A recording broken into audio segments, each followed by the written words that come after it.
Le conseil scientifique a accueilli 4 nouveaux membres, Olivier Guérin, un gériatre, Angèle Consoli, une pédopsychiatre, Thierry Lefrançois, un vétérinaire et Catherine Chirouze, une infectiologue.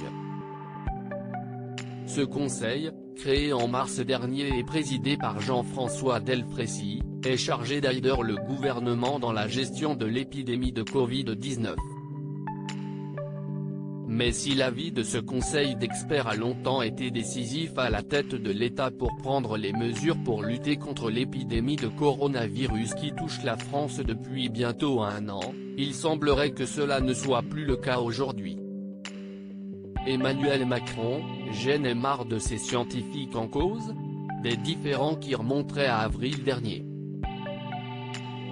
À l'époque, Jean-François Delfraissy avait plaidé pour que 18 millions de Français, considérés comme à risque, restent confinés. Une déclaration qu'il avait faite sans en avoir consulté l'exécutif auparavant. Une défiance qui se serait aggravée au fil des semaines au point que au sommet de l'État, on parle volontiers des connards du conseil scientifique, révèle Le Point. En janvier dernier, l'opinion assurait déjà que le président du conseil scientifique était dans le collimateur d'Emmanuel Macron. Ce dernier a d'ailleurs choisi, contre toute attente, de prolonger le couvre-feu, alors que les experts recommandaient un reconfinement. Le président de la République se serait d'ailleurs emporté à l'encontre des membres du conseil scientifique lors d'un conseil de défense. J'en ai marre de ces scientifiques qui ne répondent à mes interrogations sur les variants que par un seul scénario, celui du reconfinement.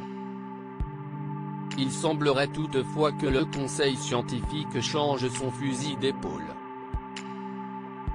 En effet, dans un article publié ce jeudi 18 février par la revue The Lancet, certains experts du conseil scientifique, dont son président, plaident pour un contrat social entre générations où les personnes les plus âgées et fragiles accepteraient de s'auto-isoler. En vertu de ce contrat social, les plus jeunes générations accepteraient la contrainte de mesures de prévention, comme les masques, la distance physique, à la condition que les groupes les plus âgés et les plus vulnérables adoptent non seulement ces mesures-là mais aussi d'autres, plus spécifiques, comme l'auto-isolement selon un critère de fragilité, afin de réduire leur risque d'infection, est-il indiqué dans l'article.